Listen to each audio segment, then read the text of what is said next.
Douala, Cameroun, le 6 décembre 2021-African Media Agency, AMA, dans toute l'Afrique subsaharienne, des millions de familles comptent sur les transferts de fonds pour joindre les deux bouts.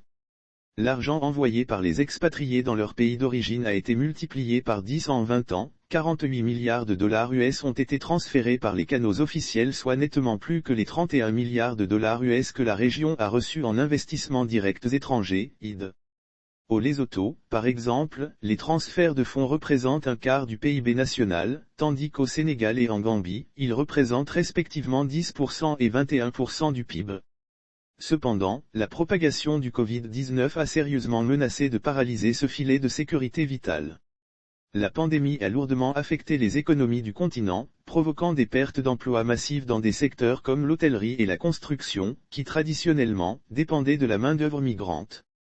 Les flux migratoires ont continué à se tarir à mesure que les pays imposaient de nouvelles restrictions aux voyages et que les lieux traditionnels de transfert de fonds utilisés par des millions de personnes dans le monde étaient rapidement contraints de fermer. Sans travail pour les soutenir, certains expatriés sont retournés dans leur pays d'origine. En raison de ces facteurs, il n'est pas surprenant que la Banque mondiale prévoyait que les transferts de fonds vers l'Afrique subsaharienne diminueraient de près d'un quart en 2020.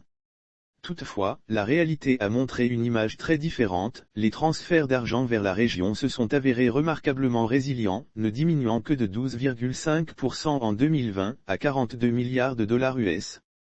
Si l'on examine de plus près cette évolution, on constate que le Nigeria a perdu à lui seul 28% de transferts de fonds opérés vers son pays au cours de l'année, ce qui fausse considérablement les données.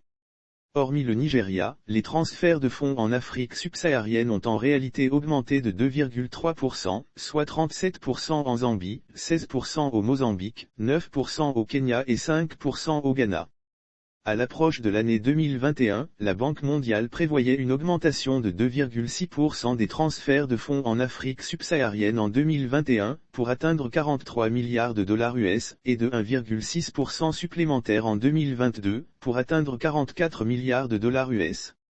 Pour que cela devienne une réalité, les expatriés originaires d'Afrique subsaharienne doivent faire face à des circonstances toujours plus difficiles et trouver des moyens nouveaux et innovants pour continuer à faire rentrer l'argent dans leur pays.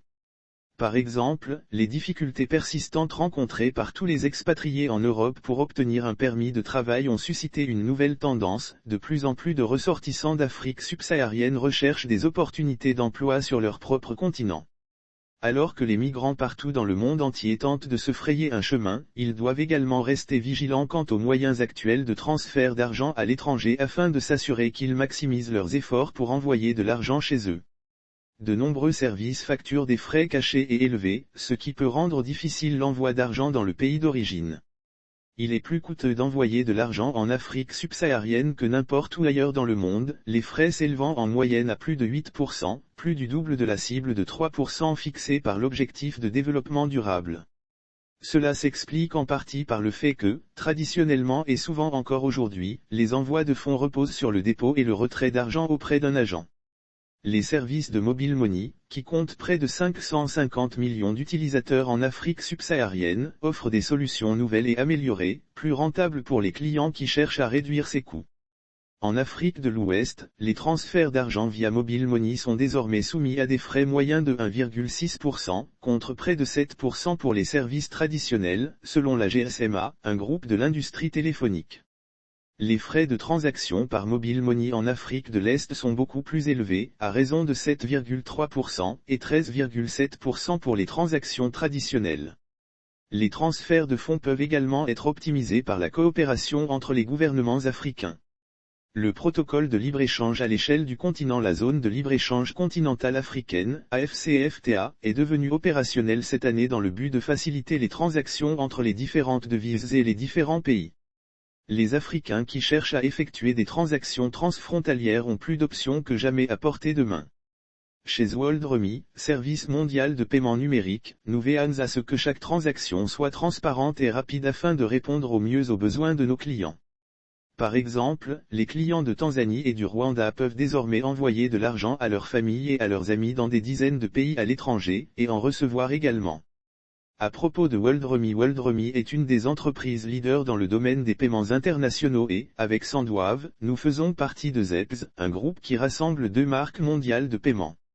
Nous avons bouleversé un secteur jusqu'alors dominé par des acteurs traditionnels hors ligne en proposant des transferts d'argent internationaux en ligne les rendant plus sûrs, plus rapides et moins coûteux.